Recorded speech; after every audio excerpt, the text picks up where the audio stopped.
15 जून 2020 को गलवान पर भारतीय सेना से मात खाने के बाद चीन ने और नए मोर्चे खोल लिए हैं, पेंगोंग लेक और अब देपसांग। इस पोस्ट पर चीन ने पक्का इंतजाम भी किया हुआ है और अपनी सेना के लिए 2 मंजिला बिल्डिंग, सड़कें, रडार भी लगाए हुए हैं ताकि वो भारत पर नज़र रख सके। और उधर भारत भी दौलत बेग गोल्डी तक अपने सड़क मार्ग को दोगुनी गति से आगे बढ़ा रहा है।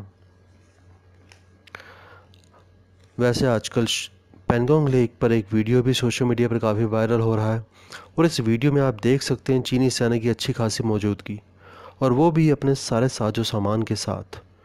पेंगोंग लेक पर भारतीय फौज पैदल ही पेट्रोलिंग कर रही है, जबकि चीनी सेना आर्मी व्हीकल पर और तो और पेंगोंग लेक में भी बोटों के द्वारा पेट्रोलिंग की जा रही है।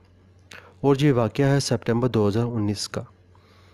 अब इस वीडियो के बाद ये कहना बहुत मुश्किल हो जाता है कि मिनिस्ट्री ऑफ होम अफेयर को इसकी कोई जानकारी नहीं थी। यानी कि आज चीन की जो स्थिति है, होम मिनिस्ट्री 9 महीने पहले से सब जानती थी, फिर भी खामोश बैठी थी।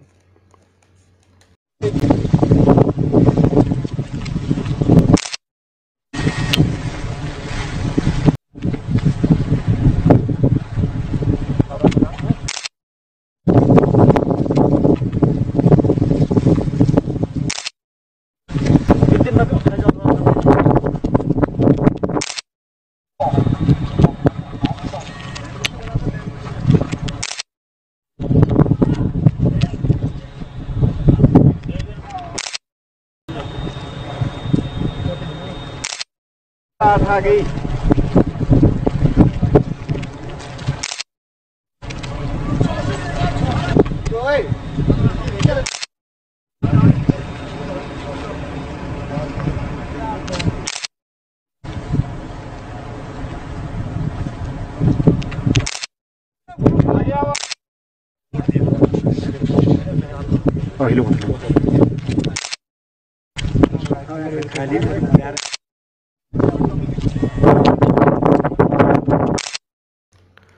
पर एक सवाल सबके मन में है कि आखिर चीन ने हिमाकत क्यों की? आखिर वो क्या है जिसकी वजह से चीन भारत को आंख दिखा रहा है? तो चलिए अब इस विषय पर भी प्रकाश डालते हैं। चीन पिछले कई वर्षों से one belt one road project पर काम कर रहा है और दुनिया के ज़्यादा से ज़्यादा देशों को से जोड़ने का प्रयास भी कर रहा है।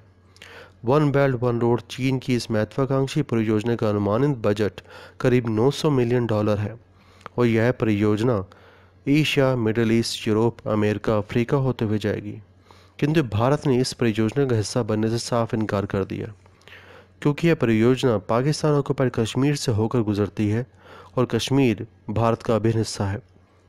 इसी परियोजना से जुड़कर चीन ने पाकिस्तान में गवादर पोर्ट का भी निर्माण किया है और यह दुनिया की सबसे गहरा पोर्ट भी है, जिसे चीन दोनों तरह से इस्तेमाल करना चाहता है, व्यापारिक तरीके से भी और सामरिक तरीके से भी।